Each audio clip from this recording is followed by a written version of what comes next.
Hi, I'm Sam, and I'm here with Siwar for Bits. Today we're talking about something that every professional faces: how to bring up a problem without making it a thing. We've all been there. You see something wrong, but you don't want to sound like a complainer or trigger a defensive reaction. So, why does this problem happen, Siwar? Hello, Sam. Well, totally. Most of the time, we avoid actually speaking up because we want to be nice, but avoiding the issue, it doesn't make it better or disappear. It usually makes it bigger and messier later on. So, being nice is about comfort, but being clear, it commands respect. And clarity, it actually prevents any type of conflict. That makes a lot of sense. So, before we get into the technical framework, let's talk surface level. Why is it that raising a simple issue so often turns into drama in the workplace?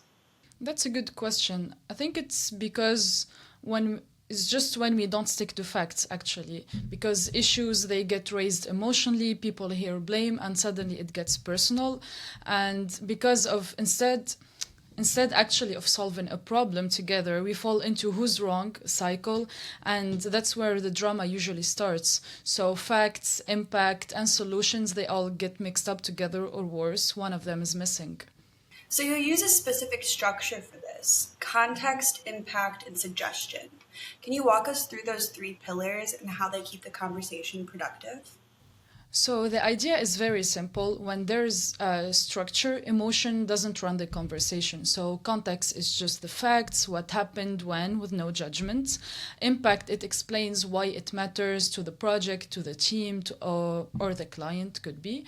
And suggestion, it shows you're here to fix, not to complain or blame. So that's what keep the conversation productive, and that's what we aim for.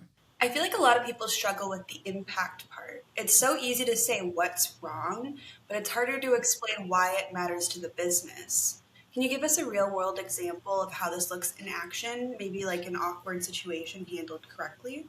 Let's say a deadline was missed. Internally, it starts small, but because it's not framed clearly and properly, it keeps on escalating. A task, for example, was delivered 2 days later than planned, which pushed the internal review and compressed to the next sprint. Once that was clear, and the team discussed the impact and aligned on a simple adjustment, which is adding a midweek check in to catch blockers earlier. So a completely different reaction rather than just pointing fingers and just stating what is the issue and that's it, but just align on what we should do to prevent it.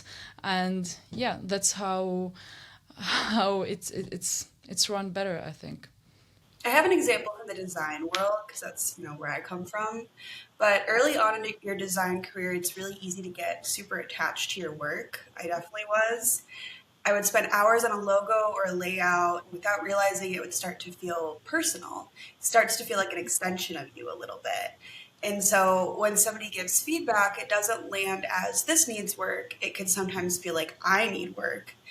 And so that's something I had to learn early. If you baby the design, the feedback will always feel personal. But once you separate yourself from the work, the conversation gets way easier. It shouldn't be about defending what you made. It should be more about collaborating and making it better together. Yeah, I agree 100%. I think it starts with behavior, definitely, not rules. It starts with how we show up, not what we write down. So I think leaders, they should lead by example and ask for feedback this way. Therefore, it lowers the tension so people can disagree, commit, and move on forward together. I love that. It's more about being hard on the problem, but easy on the people. Yeah. Thanks so much, Siwar. And thanks to those watching. We'll see you next time on Bits.